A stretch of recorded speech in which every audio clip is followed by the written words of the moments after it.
The morning sun filtered through the dusty blinds of the small apartment as Raj opened his eyes. Today marked his 25th birthday, but unlike most people his age, he didn't feel like celebrating. Birthdays always left him with a hollow feeling in his chest, a reminder of the family he never knew. Raj had spent his childhood in Hope Children's Home, a modest orphanage in the outskirts of the city. The caretakers were kind enough, but nothing could fill the void of not knowing where he came from or who his parents were. All he had was his name and his birthday, information the orphanage staff told him was left with him when he was abandoned as a baby. After getting ready for work, Raj made himself a quick breakfast. His apartment was small but neat, decorated with a few photographs of friends he'd made over the years. None of family though. Never of family. His phone buzzed with birthday wishes from friends, but he barely glanced at them. Instead, he found himself staring at the old wooden box he kept on his bookshelf. The box contained everything he owned when he left the orphanage at 18, a few childhood drawings, certificates from school, and a small blue blanket he was wrapped in when found. Something made him reach for the box today. Maybe it was turning 25, a milestone that made him reflect on his life and the questions that remained unanswered. He carefully opened it and began looking through the items, memories flooding back with each one. As he sifted through the contents, his fingers brushed against something in the lining of the box, something he'd never noticed before. Frowning, he examined the box more closely and realized there was a tear in the fabric lining. Curious, he gently pulled at it and felt something hard and flat hidden inside. His heart began to race as he carefully extracted a sealed envelope, yellowed with age. Written on the front in faded ink were the words, "For our son, to be opened on his 25th birthday." Raj's hands trembled. How had he never found this before? Had it been hidden in the box all these years? Did the orphanage staff know about it? Questions swirled in his mind as he stared at the envelope, afraid to open it yet unable to put it down. After several minutes of sitting frozen on his living room floor, he finally found the courage to break the seal. Inside was a handwritten letter and a small key. "Dear son," the letter began, and Raj's vision blurred with tears. He had to take several deep breaths before he could continue reading. "If you're reading this, you've reached your 25th birthday. First, we want to say how deeply sorry we are for not being part of your life. Giving you up was the most painful decision we ever made, but we believed it was the only way to keep you safe. Our names are Arjun and Meera, and yes, we are your birth parents. We named you Raj because you were our little prince, the light of our lives for the brief time we had with you. We were young and in love when you were born, but we became entangled in something dangerous. Arjun witnessed a crime committed by a powerful man, and when he decided to testify, our lives were threatened. We went into hiding, but they found us. We realized the only way to keep you safe was to hide you where they couldn't find you. We made arrangements with someone we trusted at the orphanage to keep this letter hidden until you were old enough to understand and, hopefully, until it was safe to learn the truth. The key enclosed is to a safety deposit box at National City Bank, box number 7325. Inside, you'll find everything we could save for you, photographs of us together, documents about your heritage, and the truth about what happened to us. We don't know what your life has been like or what kind of man you've become, but we hope you can find it in your heart to understand why we did what we did. And perhaps, if fate has been kind, we might still be out there, waiting for the day when it's safe to find you. With all our love. Your parents, Arjun and Meera." Raj read the letter 3 times, his tears falling onto the paper. All these years, he'd imagined his parents had simply not wanted him. He'd built a wall around that pain, telling himself it didn't matter, that he'd made his own way in life. But now, learning they had loved him, had given him up to protect him, it shattered everything he thought he knew about himself. He looked at the small key in his palm. It seemed impossible that this tiny object could unlock the answers to questions that had haunted him his entire life. Raj called his workplace and, for the first time ever, took a sick day. This couldn't wait. He needed to know everything. The bank was across town. During the bus ride, Raj held the letter close, occasionally touching it to reassure himself it was real. His mind raced with possibilities. What would he find in the safety deposit box? Were his parents still alive? Were they still in danger? Could he find them? When he finally arrived at National City Bank, his heart was pounding so hard he could feel it in his throat. He approached the reception desk, his voice unsteady as he explained why he was there. "I need to access a safety deposit box. Number 7325. I have the key." The bank clerk looked at him curiously but nodded. "I'll need to see your ID, sir." As Raj handed over his identification, he couldn't help wondering if this would work. The box had been set up decades ago. Was it still there? Would they even let him access it? After a few moments of typing on her computer, the clerk's eyes widened slightly. "Oh, this is interesting. This box has an unusual access protocol. It's set up with a dual authentication system, the key and a birth date. Can you confirm your date of birth?" Raj provided his birth date, and the clerk nodded, seemingly satisfied. "Please follow me, Mr. Raj." As he walked behind her toward the vault area, Raj felt like he was walking in a dream.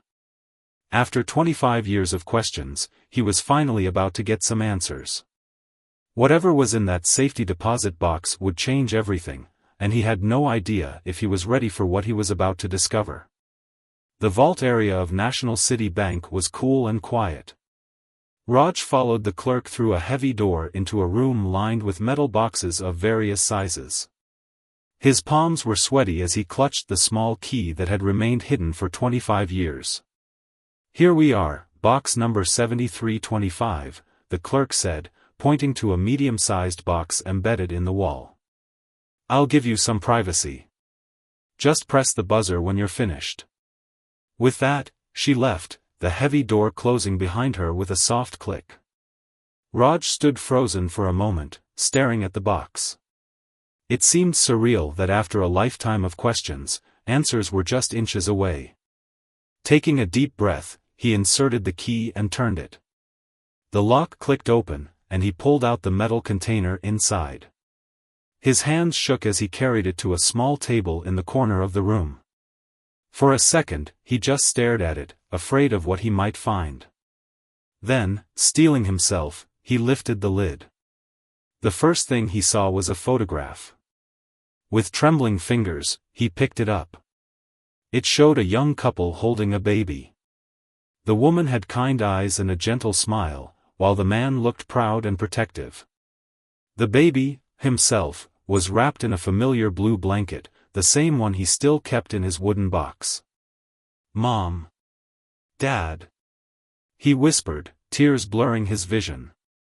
For the first time in his life, he was looking at his parents' faces. They looked so young, hardly older than he was when he left the orphanage. On the back of the photo was written, "Arjun, Meera, and our beloved Raj, 3 months old." He set the photo aside and continued exploring the box's contents. There was a small album with more pictures, his parents' wedding, his mother pregnant, and several more of the three of them together.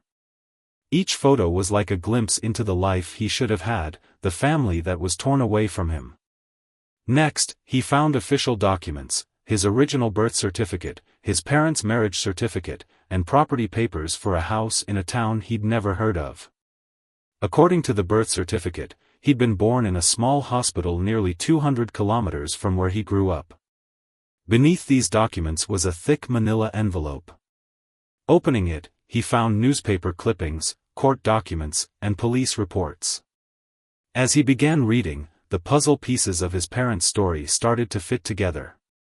His father, Arjun, had been an accountant at a large company owned by a businessman named Vikram Khanna. The newspaper articles described how Khanna was suspected of running a large money laundering operation, but had evaded prosecution due to lack of evidence. Court documents revealed that Arjun had discovered financial irregularities and had agreed to testify against Khanna. One police report detailed threats made against Arjun and Meera. Another, dated just a month after Raja's first birthday, reported an attack on their home. Raja's heart pounded as he read an article dated 6 months after his birth, "Key witness in Khanna case missing." According to the article, Arjun and Meera had disappeared without a trace just days before Arjun was scheduled to testify.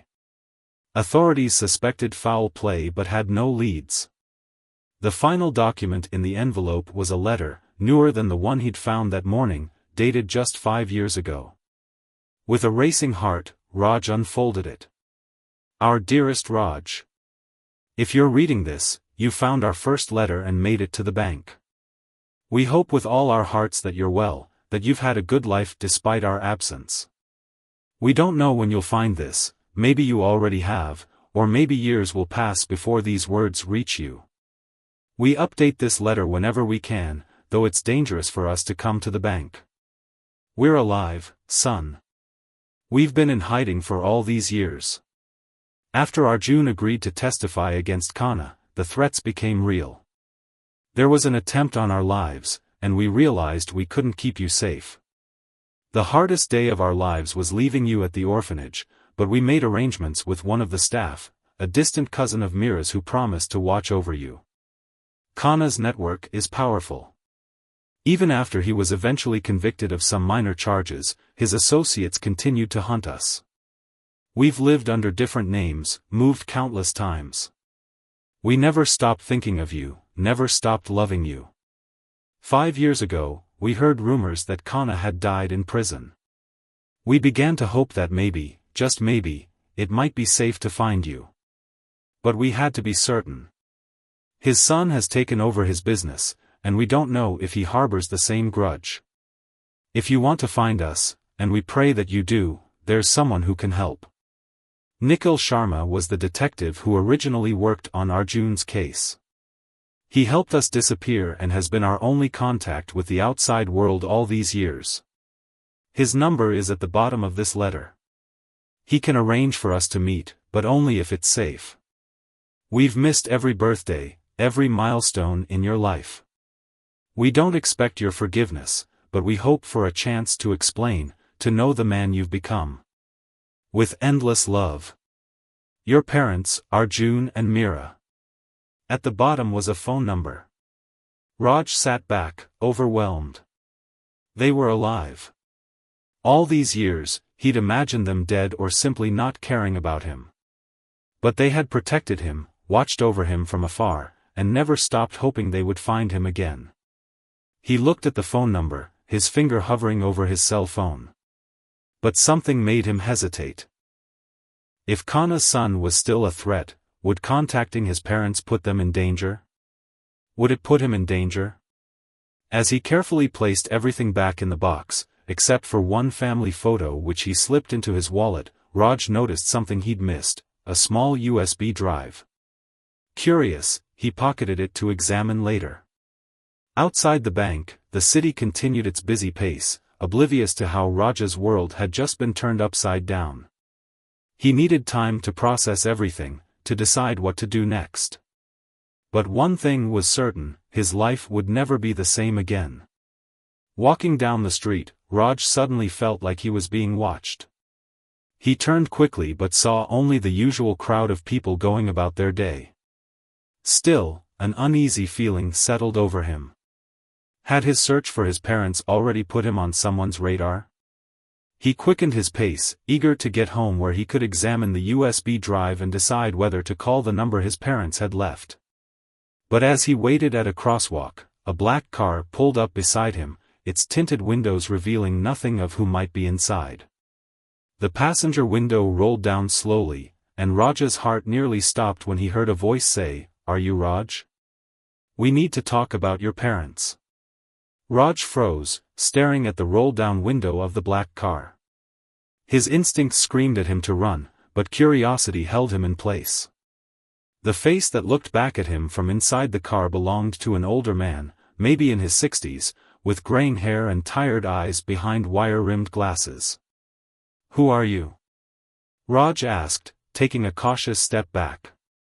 How do you know about my parents? My name is Nikhil Sharma, the man said quietly.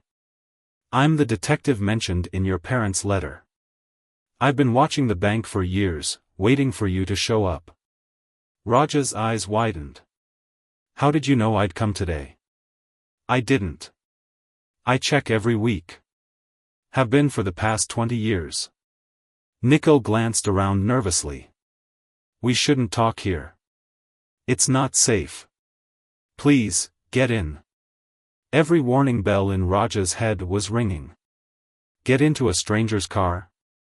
But if this man truly was Nikhil Sharma, he was Raj's only link to his parents. Show me some ID first, Raj demanded. Nikhil nodded approvingly and passed a worn police badge and ID card through the window.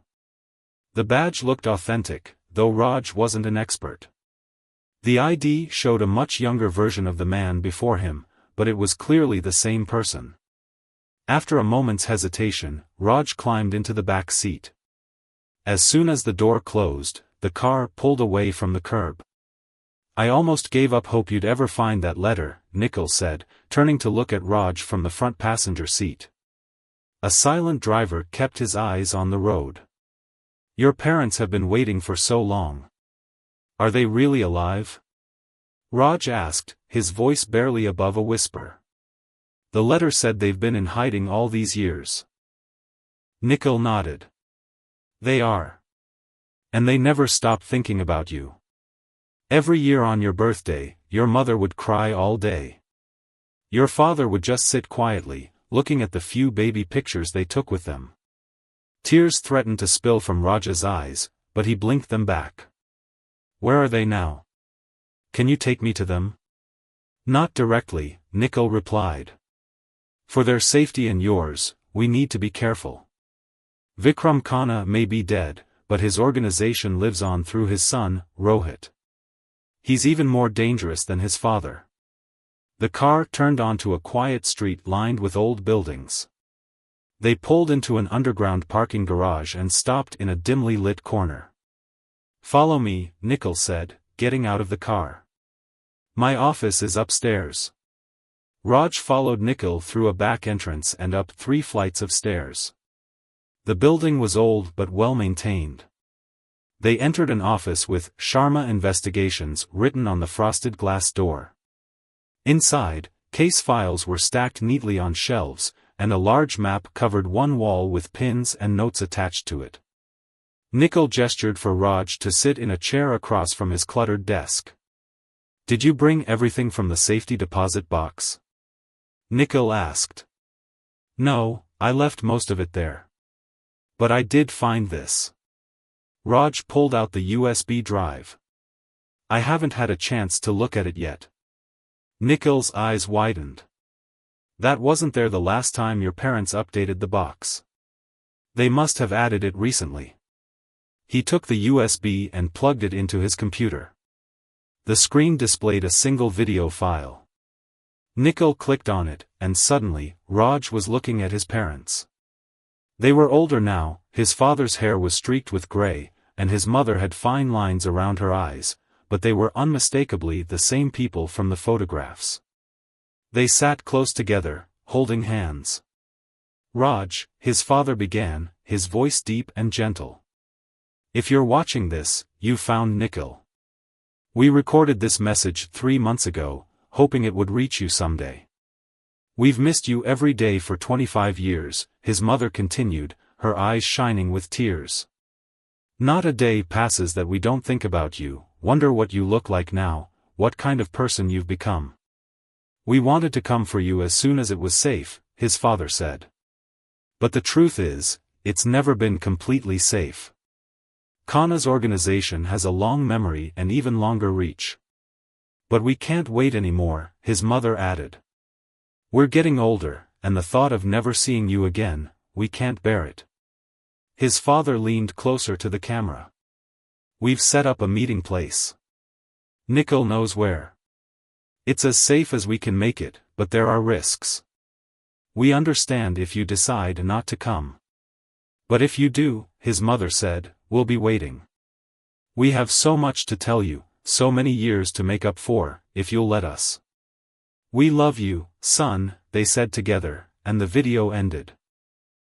Raj stared at the blank screen, tears streaming down his face. His parents were real, alive, waiting for him. After a lifetime of feeling unwanted, of wondering why they'd abandoned him, the truth was almost too much to bear. They're in a small town about 5 hours from here, Nikhil said quietly. They've been living under assumed names for the past 8 years. Before that, they moved every few months. Why didn't they look for me sooner? Raj asked, his voice breaking. Why wait so long? Fear, Nikhil replied simply. And love. Khanna swore he'd kill you to punish your father if he ever found you. Your parents couldn't risk it. They thought keeping their distance was protecting you. Raj nodded slowly, trying to process everything. What changed? Why is it safer now? Nikhil hesitated. It's not, really. But about a year ago, your mother was diagnosed with cancer. The treatment seemed to be working, but it was a wake-up call for them. They decided some risks are worth taking. Raj felt like he'd been punched in the stomach. His mother was sick, might be dying, and he'd never even met her. When can we go? He asked, his decision made in an instant. Tomorrow, Nikhil said. But there's something else you need to know first. He pulled a file from his desk drawer and slid it across to Raj. 2 days ago, there was a breach in the National Identification Database. Someone was searching for records under your name. Raj opened the file to find surveillance photos of a man in a suit entering and leaving various government buildings. That's Rohit Khanna's right-hand man, Nikhil explained. Which means they know someone's looking into the old case. They may not know about you yet, but they're getting close. What does that mean for our meeting tomorrow? Nikhil's expression grew serious. It means we need to be extremely careful. And it means you need to understand exactly what you're walking into. This isn't just a family reunion, Raj. By seeking out your parents, you're stepping into a dangerous world. Raj looked down at the photo in his wallet, his father, his mother, and himself as a baby. A family torn apart by violence and greed. After 25 years, they had a chance to be together again. I understand the risks, he said firmly. Let's go tomorrow. Raj barely slept that night. He tossed and turned in his bed, his mind racing with thoughts of his parents, the danger they were in, and the meeting planned for tomorrow. Every time he closed his eyes, he saw their faces from the video, older versions of the young couple in the photographs, marked by years of hiding and fear, yet still holding on to hope. By dawn, he had given up on sleep. He packed a small bag, not knowing how long he would be gone. As he moved around his apartment, he felt a strange sense of detachment, as if the life he had built was suddenly revealed to be temporary, a placeholder until his real life could begin. At precisely 7 a.m., there was a knock at his door. Nikhil stood there, looking even more tired than he had the day before. Ready? The detective asked. Raj nodded, grabbing his bag. Ready. As they walked to the car, Nikhil explained the plan. We'll take back roads as much as possible. I have a different vehicle waiting for us outside the city. We'll switch cars twice more before we reach the town. It's tedious, but it's safer this way. You really think we're being watched? Raj asked, scanning the quiet morning street. I've kept your parents safe for 25 years by assuming we're always being watched, Nikhil replied grimly. Old habits die hard. They drove in silence for the first hour, leaving the city behind and heading into rolling countryside. As promised, they switched to another car, an ordinary-looking silver sedan, at a small gas station. Their new driver was a woman in her 40s who nodded at Nikhil but didn't introduce herself. My niece, Nikhil explained as they continued their journey. One of the few people I trust completely. As the miles stretched on, Nikhil began to fill in the gaps in Raj's understanding of his parents' story. "Your father was an exceptional accountant," he said. "That's why Khanna hired him in the first place. But your father had a strong moral compass. When he discovered the money laundering operation, he couldn't look the other way. So he went to the police?" Raj asked. Nikhil nodded. "To me, specifically. I was leading a task force investigating Khanna, but we had hit dead ends everywhere. Your father's evidence was the break we needed. And Khanna found out." "Yes. Someone in my department was on his payroll. Leaked your father's name. That's when the threat started." Nikhil's face darkened with the memory. "They tried to buy his silence first. When that didn't work, they threatened him, then your mother, and finally, you." Raj felt a chill run down his spine. "Me? I was just a baby. Evil men don't spare children, Raj. That's when your parents decided they needed to disappear. But they knew taking you would put you in even more danger. A couple on the run with a baby attracts attention. So they left me at the orphanage," Raj said quietly. "It was the hardest decision of their lives," Nikhil assured him. "Your mother collapsed after they dropped you off. Your father had to carry her back to the car." They fell silent again as the car turned onto a dirt road, trees closing in around them. After another hour, they switched vehicles one final time, to a weathered pickup truck driven by an elderly man who greeted Nikhil with a firm handshake. "My old partner from the force," Nikhil explained. "He retired to these parts years ago." As they drove deeper into the countryside, Raj's anxiety grew. What would he say to his parents after all these years? Would they recognize each other? Would they feel like family, or like strangers forced together by circumstance? "We're almost there," Nikhil said, interrupting Raj's thoughts. "Just over that ridge." The truck crested a small hill, revealing a lakeside community nestled among pine trees. Small cabins dotted the shoreline, smoke curling from some of the chimneys despite the warm weather. "Which one?" Raj asked, his heart pounding. "The blue one," at the end, Nikhil pointed to a modest cabin set apart from the others, with a small dock extending into the lake. "They've lived there for 6 years now. Longest they've stayed anywhere since they went into hiding." The truck pulled up about 100 meters from the cabin. Nikhil's partner cut the engine but made no move to get out. "I'll wait here," he said. "Take your time." Raj stepped out of the truck, his legs surprisingly unsteady. Nikhil came around and put a hand on his shoulder. "They've waited for this day for 25 years, the detective said gently. "They're probably even more nervous than you are." They walked slowly down the path to the cabin.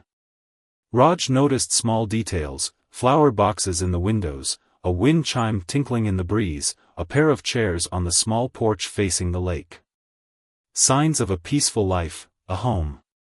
Before they reached the door, it opened. A woman stood there, her hand over her mouth, tears already streaming down her face.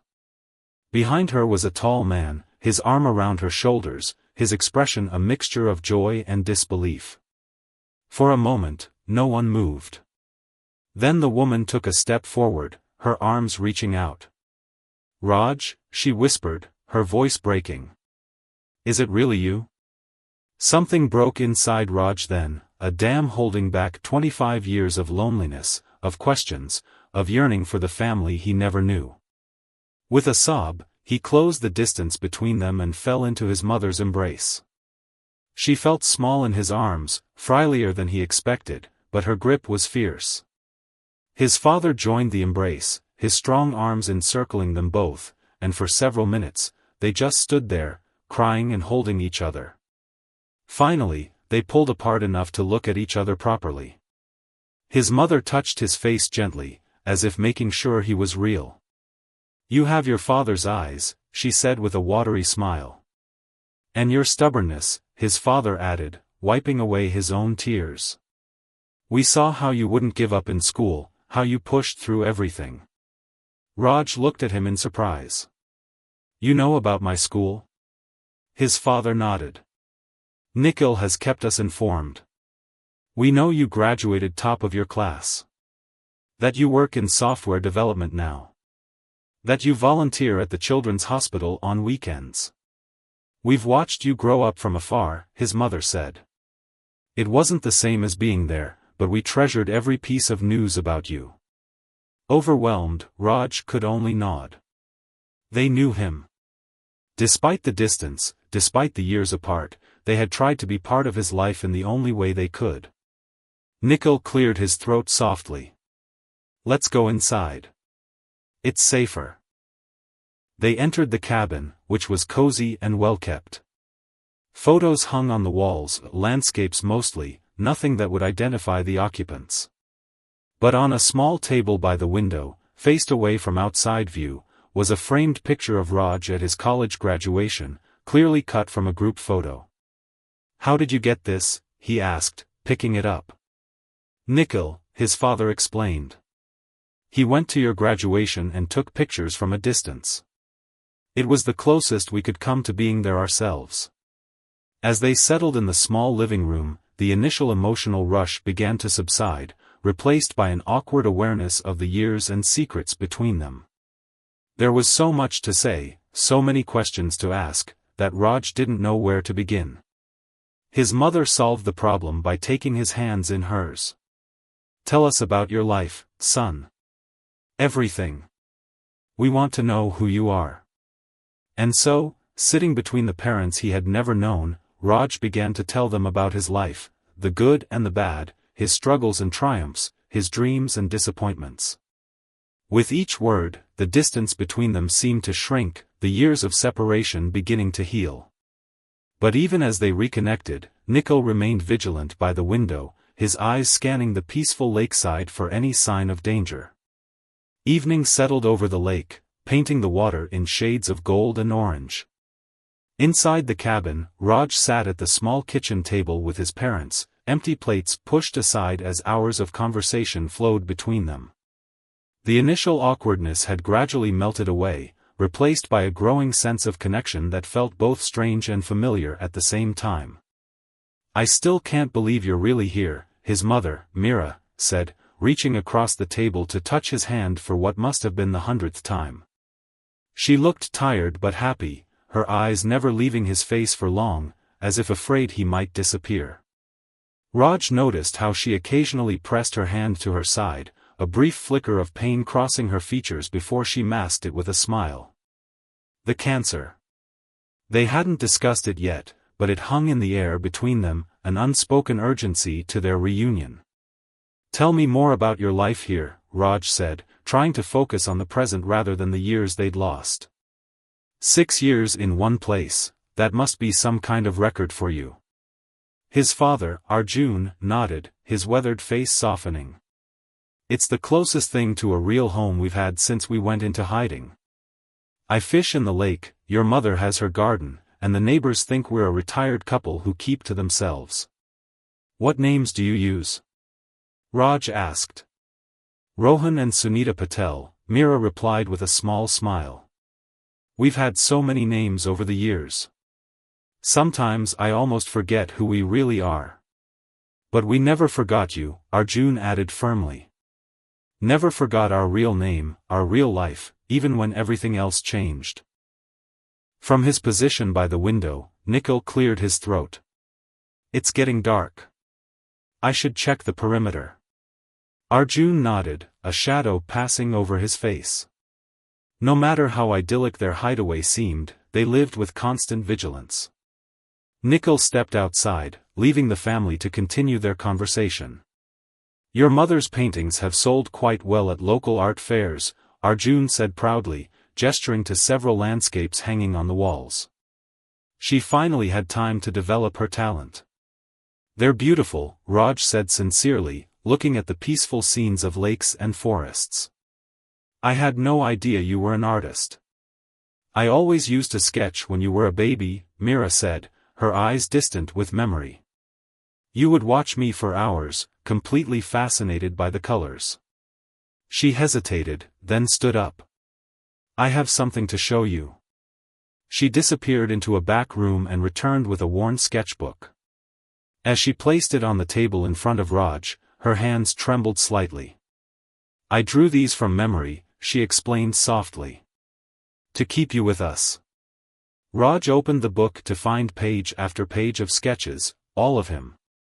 A toddler playing with blocks. A young boy riding a bicycle. A teenager in a school uniform. A young man in a graduation cap and gown. Some were based on the photos Nikhil had brought them over the years, but others were imaginings of moments they had missed. "Mom," Raj whispered, throat tight with emotion. The sketches were beautiful, detailed, filled with love, and heartbreakingly inaccurate in small ways. The clothing not quite what he would have worn, the settings not quite right. A mother's best guess at her son's life. Before he could say more, the door opened and Nikhil stepped back inside, his expression grim. "We have a problem," he said quietly. "There's a black SUV parked at the entrance to the lake road. Wasn't there when we arrived." Arjun was on his feet instantly. "Could be nothing. Tourists, maybe." "Maybe," Nikhil conceded. "But there are 2 men inside, and they haven't moved for the past 20 minutes. They're watching." The peaceful atmosphere shattered. Raj watched as his parents transformed before his eyes, their bodies tensing, expressions hardening with a practiced wariness. "How did they find us?" Meera asked, her voice steady despite the fear in her eyes. "Could be coincidence," Nikhil said, though his tone suggested he didn't believe it. "But we need to assume the worst. We should move. Now." "The emergency bags are packed," Arjun said, already moving toward a closet. "Always ready, just in case." Raj stood frozen, watching as his parents efficiently gathered essential items, moving with the coordination of people who had done this many times before. This was their reality, always ready to run, never truly safe. "What about Mom's treatment?" Raj asked suddenly. "She can't just leave." His parents exchanged a look he couldn't quite interpret. "I finished my last round of chemotherapy 2 weeks ago," Meera explained, zipping a small medical kit into her bag. "I'm in remission for now." The doctors were optimistic. "For now," Raj repeated, the implication sinking in. Cancer could return. His newly found mother could still be taken from him. "We need to go out the back, take the trail through the woods," Nikhil instructed, peering out the window again. "My partner should still be waiting with the truck on the north side of the lake." "Wait," Raj said, his mind racing. "If they found you here, they'll be watching all the roads. And running just confirms you're here. What if we tried something different?" The 3 older adults turned to look at him. "What do you mean?" Arjun asked. "Kana wants you because of what you know, what you saw," Raj said, thinking aloud. "But that was 25 years ago. The original case is long closed, isn't it?" Nikhil nodded slowly. "Vikram Khanna went to prison for tax evasion and died there. Not the crimes Arjun could have testified about, but he was convicted nonetheless. So what does his son want? Revenge?" "Most likely," Arjun said grimly. "The Khannas don't forgive or forget. But what if we could offer something else?" Raj suggested. "Something that would make him back off?" "Like what?" Meera asked, her brow furrowed. Before Raj could answer, Nikhil's phone buzzed. He checked it, his expression darkening further. "My partner says there's another vehicle at the North Road now. Black sedan, 2 men. We're being surrounded." A heavy silence fell over the room. They were trapped. "They'll wait until dark," Arjun said quietly. "That's what I would do." Raj looked at his parents, at the life they had built here that was about to be shattered again. Something hardened inside him. He had just found his family, he wasn't going to lose them now. The USB drive, he said suddenly. You put it in the safety deposit box recently. Why? His parents exchanged another look. Insurance, Arjun admitted. Not just the video message for you. There's another file on there, encrypted. Evidence I gathered before I left Khanna's company. More than enough to implicate his son in continuing the family business. You kept it all these years? Raj asked, surprised. Arjun nodded. I never trusted that Vikram Khanna's organization was truly dismantled. The evidence was my only leverage if they ever found us. Then that's our way out, Raj said firmly. Not running. Confronting this once and for all. It's too dangerous, Mira protested. Raj, you don't know these people. No, but I know computers, Raj replied, a plan forming in his mind. Dad, is that evidence still encrypted on the drive? Yes. Only I have the password. And does Rohit Khanna know about this evidence? Arjun considered. He might suspect. His father would have told him I had something. But he can't be certain, or he would have made his move years ago. Raj turned to Nikhil. We need to get a message to Rohit Khanna.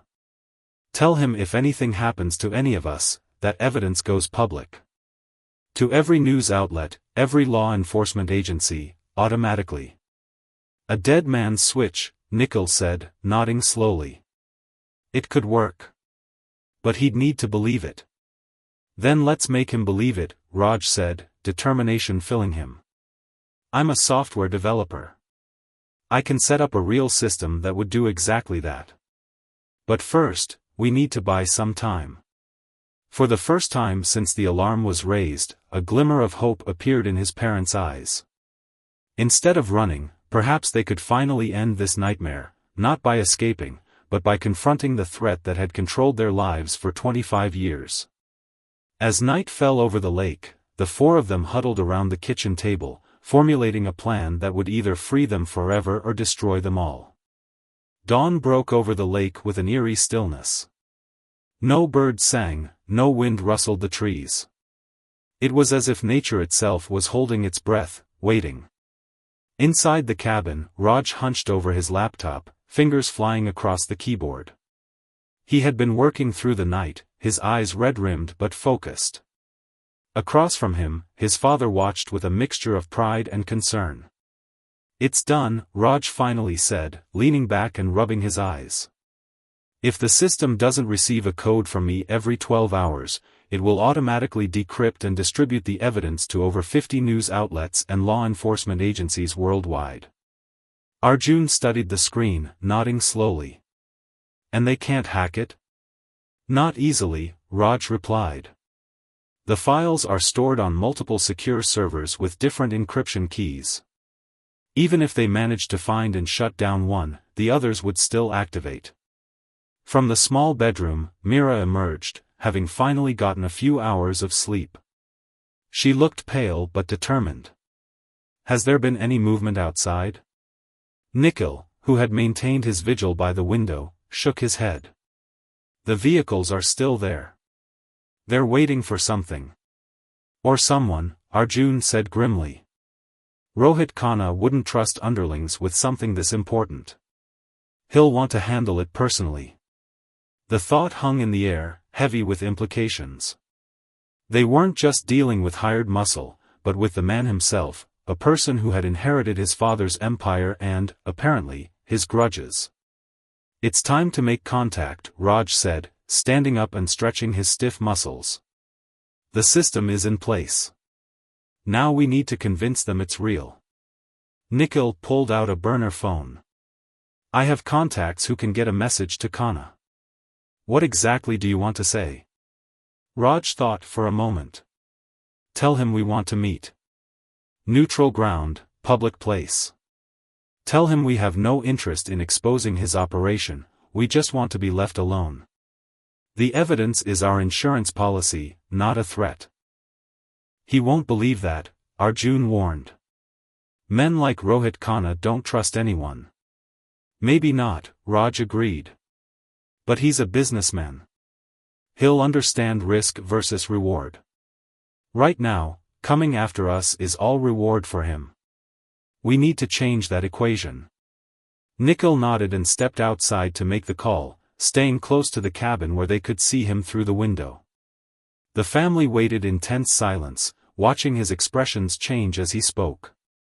When he returned, his face was unreadable. It's done. Khanna has agreed to a meeting. Today at noon, at the public park in the center of town. That's only 3 hours from now, Mira said, worry creasing her brow. He doesn't want to give us time to plan or escape, Arjun explained. It's what I would do in his position. Raj looked at his parents, these people he had only just found, now preparing to face the man who had haunted their lives for decades. You don't have to come, he said. I can meet him with Nikhil. His mother's expression hardened. We've been running from this man and his father for 25 years. Lost so much time with you. No more hiding. His father nodded in agreement. We do this together. As a family. The word, family, sent a wave of emotion through Raj. For the first time in his life, he truly understood what it meant. Not just blood relations, but people who would stand together against any threat, who would sacrifice anything for each other. They spent the next 2 hours preparing. Raj explained the details of the dead man's switch system, making sure everyone understood exactly how it worked. Nikhil checked and rechecked his weapon, though they all hoped it wouldn't be necessary. Arjun and Mira changed into clean clothes, as if dressing for an important meeting rather than a potentially deadly confrontation. Before they left, Mira took Raj aside. No matter what happens today, she said, her voice steady despite the fear in her eyes, knowing you, seeing the man you've become, it was worth everything. All the years in hiding, all the running. I would do it all again to keep you safe. Raj embraced her, feeling the fragility of her frame against his chest. We're going to be okay, he promised, hoping it wasn't a lie. After today, no more running. The journey into town was tense and silent. They took Nikhil's partner's truck, the old man insisting on driving them despite the risk. Been in this game too long to back out now, he said with a grim smile. The park was busy for a weekday, families with children, elderly couples on benches, teenagers playing frisbee. Perfect cover for their meeting, but also innocent bystanders who could get hurt if things went wrong. They found an empty picnic table near the center of the park and sat down, trying to appear casual while scanning their surroundings. Raj noticed how his parents positioned themselves, back straight, eyes constantly moving, bodies slightly tensed as if ready to react at a moment's notice. This vigilance was second nature to them after so many years on the run. At precisely noon, a black car pulled up at the park entrance. 2 men in suits stepped out first, surveying the area before a third man emerged from the back seat. Even from a distance, Rohit Khanna exuded power and confidence. He was younger than Raj had expected, perhaps in his early 40s, impeccably dressed in an expensive suit despite the casual setting. He walked toward them with measured steps, his bodyguards flanking him discreetly. Raj felt his father stiffen beside him. Looks just like his father, Arjun whispered. Same cold eyes. As Khanna approached their table, Raj stood up, positioning himself slightly in front of his parents. A protective gesture that didn't go unnoticed by Khanna, whose lips curved in a slight smile. The long-lost son, Khanna said, his voice smooth and cultured. I must admit, I was intrigued when I heard about you. Your parents went to extraordinary lengths to keep you hidden. Not hidden enough, apparently, Raj replied evenly. Khanna shrugged. Technology makes it difficult to stay truly invisible these days. One digital footprint, a bank visit, perhaps, is all it takes. He turned his attention to Arjun. It's been a long time. My father spoke of you often, even from prison. His accountant who became his betrayer. I did what was right, Arjun said, meeting Khanna's gaze without flinching. Your father was a criminal. My father was a businessman who played by different rules, Khanna corrected. Rules that made him very wealthy and powerful. Rules I continue to follow. Nikhil, who had been standing slightly apart, stepped closer. We didn't come here to debate ethics. We have a proposition for you. Yes, your message mentioned evidence, Khanna said, his casual tone belied by the intensity in his eyes. Evidence supposedly set to be released if anything happens to any of you. Ingenious, if true. It's true, Raj confirmed. I've built systems far more complex than this for multinational corporations. This one is virtually foolproof. Khanna studied him thoughtfully. And what exactly do you want in exchange for keeping this evidence private? To be left alone, Raj stated simply. All of us. No more looking over our shoulders, no more running. We live our lives, you live yours. The evidence stays secured as long as we remain safe and undisturbed. A tense silence fell as Khanna considered this. Around them, life in the park continued normally, children laughing, dogs barking, the sounds of ordinary lives untouched by the kind of fear that had defined Raja's family for decades. Finally, Khanna spoke. How do I know the evidence even exists? This could all be an elaborate bluff. Raj had anticipated this question. He pulled out his phone and opened a file, a single page of financial records with several transactions highlighted. This is one page from hundreds, he explained, holding it up for Khanna to see. Showing money movements through shell companies your father created and you now control. This alone wouldn't be enough to cause you problems, but the complete files? They would dismantle your entire operation. Khanna's eyes narrowed as he studied the document, recognition and calculation passing across his features. The moment stretched, a lifetime of fear and 25 years of separation hanging in the balance of one man's decision.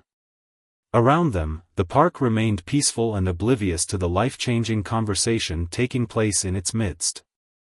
Rohit Khanna handed the phone back to Raj, his expression unreadable. The park continued its normal activities around them, oblivious to the tension at their table. A child's laughter rang out nearby, startling a flock of pigeons into flight. My father always said your father was too smart for his own good, Khanna finally said, his eyes fixed on Arjun. I see intelligence runs in the family. He gestured to one of his men, who stepped forward and placed a sleek laptop on the table. Khanna opened it and turned it toward them. Before I agree to anything, I want to verify this system of yours actually exists, he said to Raj. Show me how it works. Raj glanced at Nikhil, who gave an almost imperceptible nod. They had anticipated this request. I can show you the interface, Raj said cautiously, but I won't compromise the security by revealing server locations or access protocols. He took the laptop and logged into a secure website, explaining as he worked. This is the control panel. As you can see, it's currently green, indicating all systems are normal. If it turns yellow, it means I've missed a check-in. Red means the countdown to automatic release has begun. Khanna studied the screen with the focus of someone who understood technology. And what prevents you from releasing the evidence anyway, even if we leave you alone? Because we don't want trouble, Mira spoke up, her voice quiet but firm. We've never wanted anything but to live in peace. The evidence is protection, not a weapon. Khanna turned his attention to her, seeing not just an older woman battling illness, but a mother who had sacrificed everything for her child. Something shifted in his expression, not quite softening, but a recognition of something he perhaps understood. My father died in prison, he said unexpectedly. Not from violence or illness, but from the humiliation of being caged. His last words to me were to never forget who was responsible. I'm sorry for your loss, Arjun said, surprising everyone. But your father made his choices, as I made mine. Kana studied him for a long moment. Yes, we all make choices. He closed the laptop and handed it back to his bodyguard. I've spent considerable resources hunting you down over the years. My father would expect me to finish what he started. The group tensed, prepared for the worst. However, Kana continued, I'm not my father. I've built something larger, more legitimate than what he created. The old grudges, the personal vendettas, they're bad for business. Raj held his breath, hardly daring to hope. I'm willing to accept your arrangement, Kana said finally. The evidence remains secured, and my organization will have no further interest in your family. The words hung in the air, almost too good to believe after 25 years of running and hiding. Just like that? Nikhil asked skeptically. Business is about risk assessment, Detective Sharma, Kana replied. The potential damage from this evidence outweighs the satisfaction of revenge. It's simple mathematics. We'll need more than just your word, Raj said. Kana smiled thinly. Of course. I'll have my lawyers draw up a non-disclosure agreement. Legally binding for all parties. A contract won't stop a bullet, Arjun pointed out bluntly. True, Kana acknowledged. But my business interests now extend into legitimate enterprises worldwide. I can't afford the scrutiny that would come from any harm befalling you. He leaned forward slightly. Besides, dead martyrs tell far more damaging stories than living witnesses who keep silent. It was a cold, calculated reasoning, but one that Raj believed.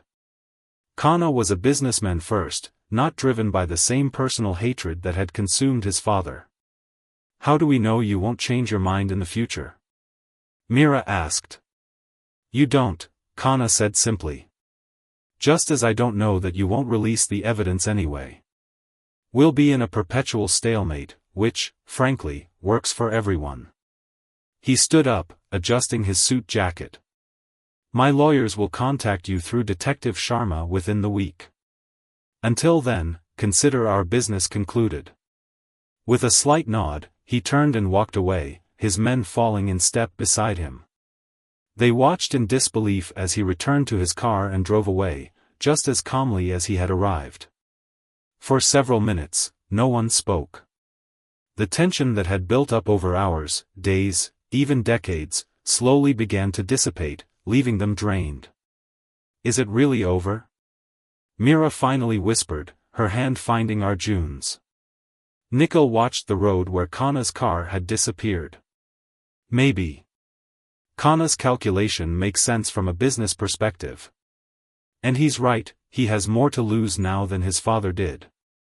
We still need to be careful, Arjun cautioned. Keep the evidence system running, stay vigilant. But we don't have to run anymore, Raj said, the realization slowly sinking in. You don't have to hide. The implications of this new reality washed over them. For Raj's parents, it meant the possibility of a normal life after 25 years of looking over their shoulders. For Raj, it meant having the family he'd always yearned for. What happens now? He asked, looking between his parents. Mira squeezed his hand. Now we get to know each other properly. Make up for lost time. I'd like that, Raj said, feeling a swell of emotion. I have vacation days saved up. I could stay here for a while. Or we could come to the city, Arjun suggested hesitantly. Now that it's safer. See where you live, meet your friends. The idea of his parents in his apartment, part of his daily life, it seemed like something from a dream. I'd like that even more. As they walked back to the truck, Raj noticed how his mother leaned slightly on his father, the toll of the day's stress evident in her movements. Her illness was still a reality they would have to face together. The doctors in the city are excellent, he said quietly. We can get you the best treatment available.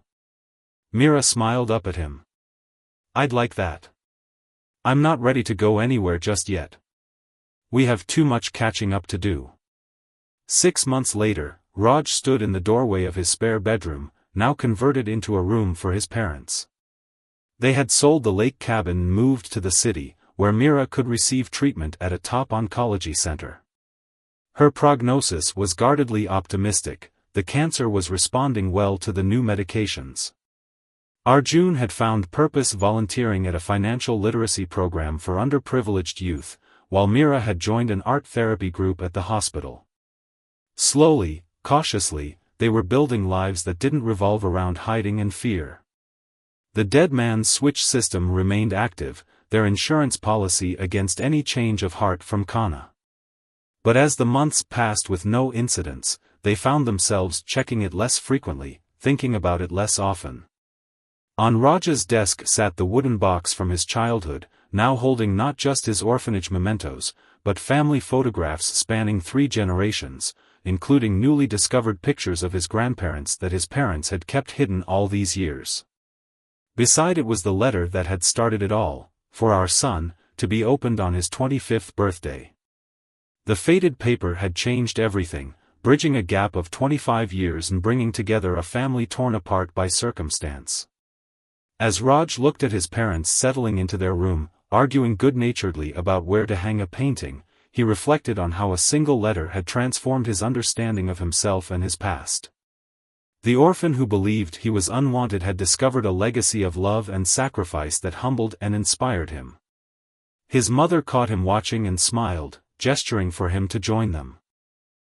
As he stepped into the room, into the embrace of the family he'd found against all odds, Raj knew that some journeys don't end when you find what you're looking for, they're just beginning. The path ahead would have its challenges. His mother's health remained uncertain. The shadow of Kana's organization would never completely disappear. Trust and relationships built over months couldn't immediately replace decades of separation. But for the first time in his life, Raj didn't face these uncertainties alone. The letter from his birth parents hadn't just changed everything about his past, it had transformed his future. And that made all the difference.